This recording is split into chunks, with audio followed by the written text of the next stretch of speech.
Le vice-premier ministre Tamas Gandrouna a affirmé que le gouvernement poursuivra avec détermination la construction d'une économie numérique.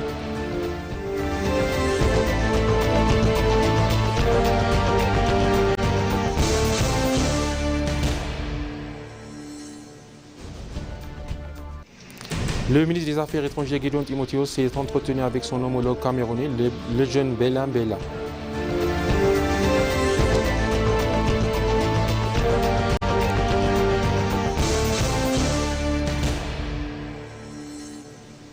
Bienvenue très chers téléspectateurs sur ETV avec le journal présenté par Matassewa Daragaï. Le vice-premier ministre Tamas Gandrouna a affirmé que le gouvernement poursuivra avec détermination la construction d'une économie numérique afin d'accélérer la transformation économique du pays. Dans un message publié sur ses réseaux sociaux, il a indiqué que le Conseil national de la transformation numérique s'est réuni pour évaluer les progrès accomplis au cours de l'année et définir les orientations stratégiques pour la prochaine phase de mise en œuvre. Selon lui, le Conseil a procédé à un examen approfondi des performances des principaux programmes de transformation numérique. Les discussions ont porté notamment sur l'avancement de l'enregistrement des citoyens au système d'identité numérique ainsi que sur la mise en œuvre de l'initiative 5 millions de codeurs éthiopiens. Les participants sont convenus de renforcer ces projets afin d'en accélérer l'exécution. La réunion a également évalué la cohérence des nouveaux projets numériques en cours dans le pays avec les objectifs de la stratégie Digital Ethiopia. Le vice-premier ministre a souligné que l'Éthiopie entre dans une nouvelle phase de croissance de son économie numérique et que le Conseil national poursuivra et intensifiera ses efforts pour soutenir cette dynamique, favoriser l'innovation, améliorer les services publics et stimuler un développement économique durable grâce aux technologies numériques.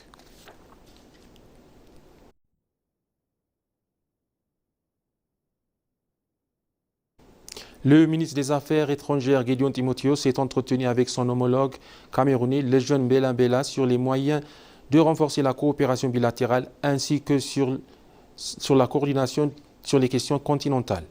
Au cours de l'échange, les deux ministres ont souligné la solidité des relations diplomatiques historiques qui unissent l'Éthiopie et le Cameroun. À l'approche de la célébration du 60e anniversaire de l'établissement de leurs relations diplomatiques, ils ont convenu de donner un nouvel élan à leur partenariat en mettant davantage l'accent sur le développement des échanges économiques, des investissements et du commerce au-delà de la coopération politique traditionnelle.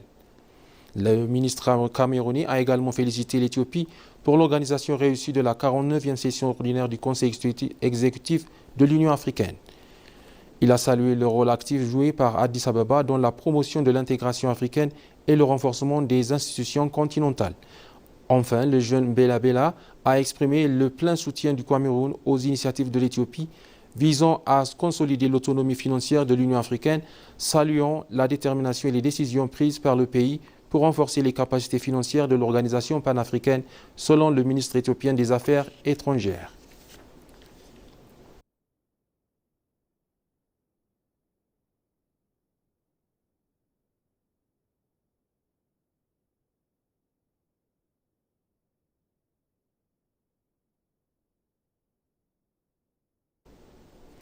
Le ministre d'État aux Affaires étrangères, l'ambassadeur Hadara Aberra, a fait ses adieux à l'ambassadrice de Finlande en Éthiopie, Sinikka Anttila, à l'occasion de la fin de sa mission diplomatique.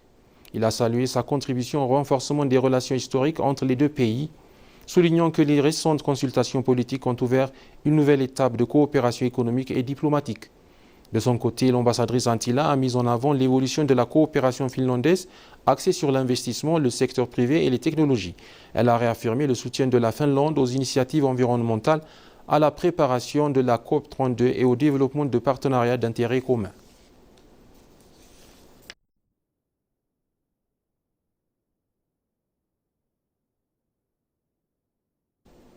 La coopération bilatérale entre l'Éthiopie et le Kenya connaît une expansion remarquable dans plusieurs secteurs stratégiques, a déclaré Musalia Mudavadi, premier secrétaire du cabinet kényan et ministre des Affaires étrangères et de la diaspora.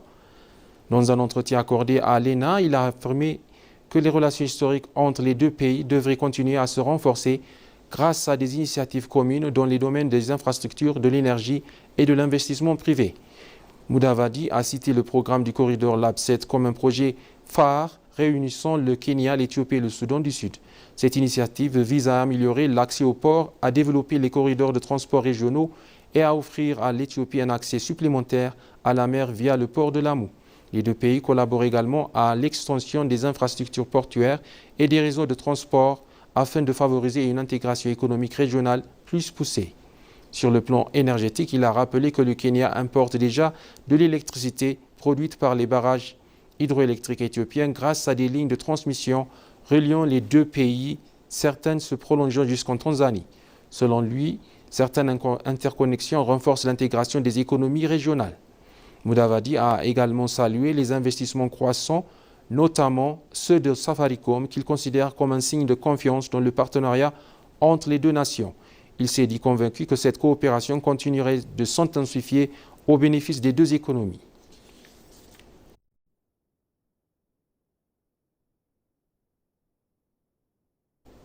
Le ministre rwandais des Affaires étrangères de la coopération internationale, Olivier Jean-Patrick Ngunhugihere, a affirmé que son pays renforcerait davantage sa coopération bilatérale et multilatérale avec l'Éthiopie dans plusieurs domaines stratégiques.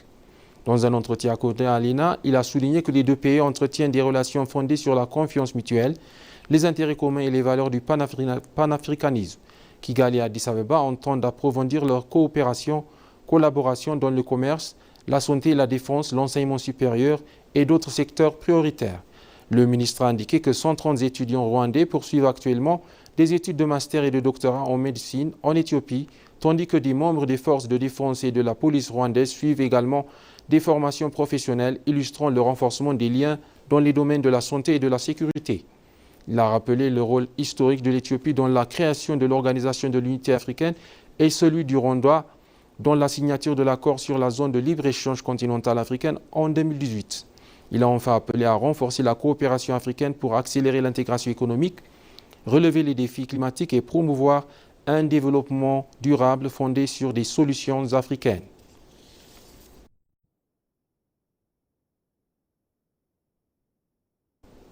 Un analyste géopolitique américain, Andrew Koribko, estime que la stratégie de guerre par procuration attribuée au régime érythréen constitue une menace croissante pour la stabilité de la Corne de l'Afrique. Dans une récente analyse, il affirme que les politiques menées par Asmara visent à empêcher l'Éthiopie de s'imposer comme une puissance régionale, notamment en soutenant des groupes armés opposés aux efforts de paix, ce qui contribuerait à prolonger les conflits et l'instabilité. Selon Koribko, cette lecture rejoint les déclarations de Getachew Reda, conseiller du Premier ministre éthiopien pour les affaires de l'Afrique de l'Est, qui estime que l'Érythrée cherche à maintenir une Éthiopie politiquement et économiquement affaiblie. L'analyste qualifie cette stratégie de guerre hybride, combinant les pressions politiques, le soutien clandestin à des mouvements insurgés et tentatives de freiner le développement économique éthiopien. Il souligne également qu'Addis Abeba a proposé à plusieurs reprises une coopération économique renforcée avec l'Érythrée, notamment à travers des investissements stratégiques et des partenariats en matière d'infrastructures liés à un accès durable à la mer, des offres qui auraient été rejetées par Asmara. Koribko estime qu'une telle intégration profiterait pourtant au développement de toute la région. L'analyste affirme par ailleurs que le rapprochement stratégique entre l'Égypte et l'Érythrée complique davantage la situation sécuritaire régionale, le Caire utilisant selon lui Asmara comme levier pour contenir l'influence éthiopienne. Il avertit que sans un dialogue soutenu, des efforts diplomatiques et des mesures de confiance, la Corne de l'Afrique pourrait devenir un nouveau foyer de rivalité géopolitique aux conséquences dépassant largement la région.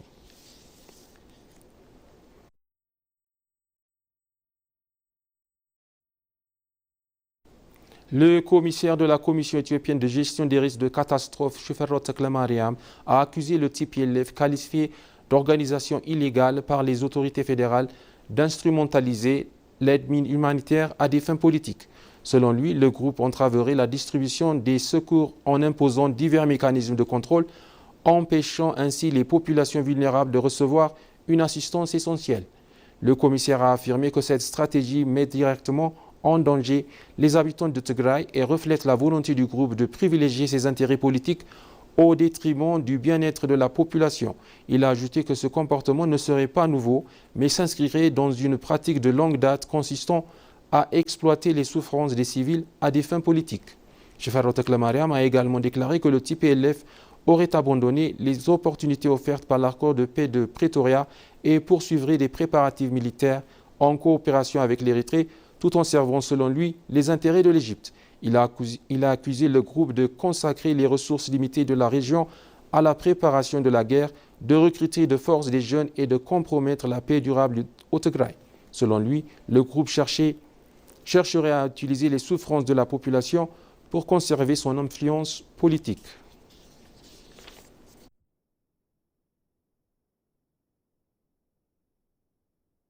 Et pour conclure ce journal, l'entreprise éthiopienne de transport maritime et de logistique a réalisé un chiffre d'affaires de 157,2 milliards de birr au cours de l'exercice budgétaire 2018 du calendrier éthiopien. Son directeur général, Abdulber Shamsou, a indiqué que 7,4 millions de tonnes métriques de marchandises ont été transportées durant cette période, alors que l'objectif de revenu était fixé à 144,9 milliards de birr. L'entreprise a dépassé ses prévisions en atteignant 108,5% de son plan avec une hausse de 27% par rapport à l'exercice précédent. Le bénéfice avant impôt s'est élevé à 28,2 milliards de birr. Le directeur général a également souligné que l'entreprise a repris le transport de carburant pour la première fois en 20 ans, représentant 1,7% du volume total des cargaisons. Par ailleurs, 2 millions de tonnes d'engrais ont été acheminés, tandis que 34 000 conteneurs ont été fournis aux exportateurs. L'entreprise ambitionne de porter la capacité nationale à 100 000 conteneurs d'ici 2030.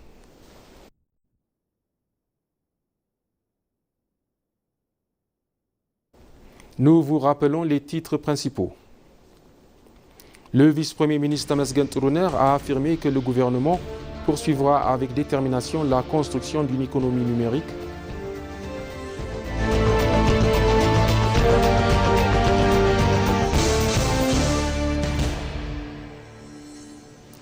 Le ministre des Affaires étrangères, Gédéon Timotheos, s'est entretenu avec son homologue camerounais, le jeune Mbella Mbella.